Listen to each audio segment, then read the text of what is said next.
All right, in this question, we're going to look at a situation where we have a constant speed, but we still have an acceleration. Remember that acceleration can be related to a change in direction or a change in speed. So since velocity is a vector, its direction matters. So if you change your direction, even if you're not changing your speed, you are still accelerating. Here, you are driving at 80 kilometers an hour around a large curve. At the start of the curve, you're facing directly north. After the curve, you're facing east, and it takes 30 seconds to get around the curve. Determine the acceleration during the turn, the average acceleration. So V1 is equal to 80 kilometers per hour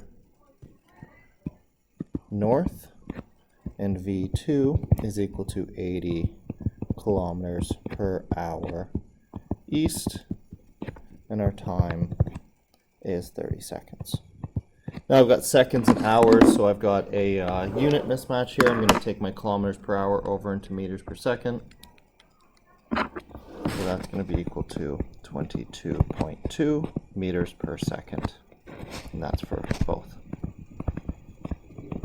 Okay, I'm going to use the component method to solve this problem, which means I'm going to solve this problem separately in the north and the east direction. And then I'm going to take my resulting values and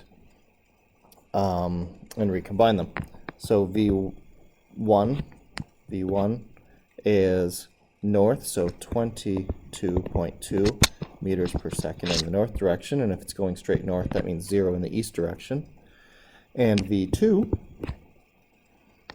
is 0 in the north direction, since it's going east, and 22.2 meters per second in the east direction, and our time applies obviously to both. Our equation here that relates V2, V1, and time is the definition of acceleration, V2 minus V1 over t. So in the north direction, that's 0 minus 22 meters per second divided by 30 seconds. 22 divided by 30 is 0.74 meters per second squared. That's my acceleration. That's just in the north direction, and we can see that it's negative because it's 0 minus 22. And in the east-west direction, 22 meters per second minus 0 divided by 30 seconds. The numbers here are the same, so my acceleration here is positive 0.74 meters per second squared. Taking those two, I can now recombine my components. Doesn't matter which one I go first, so I'll go south first. No real good reason there, but that's my negative 0.74 meters per second squared. And then I'll go east, 0.74 meters per second squared.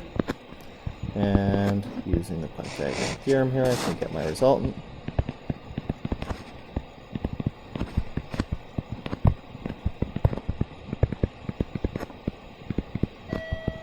Ms. Miller, would you please contact extension 407, Ms. Miller, 407.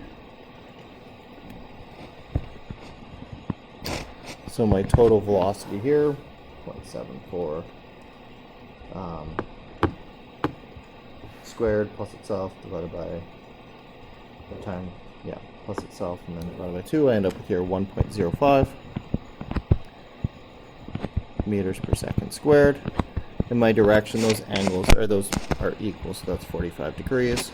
So that's going to be south 45 degrees east.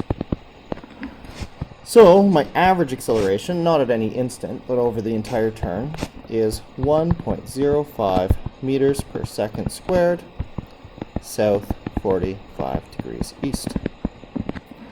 My change in direction resulted in an acceleration that was non-zero, even though my speed didn't change in that example.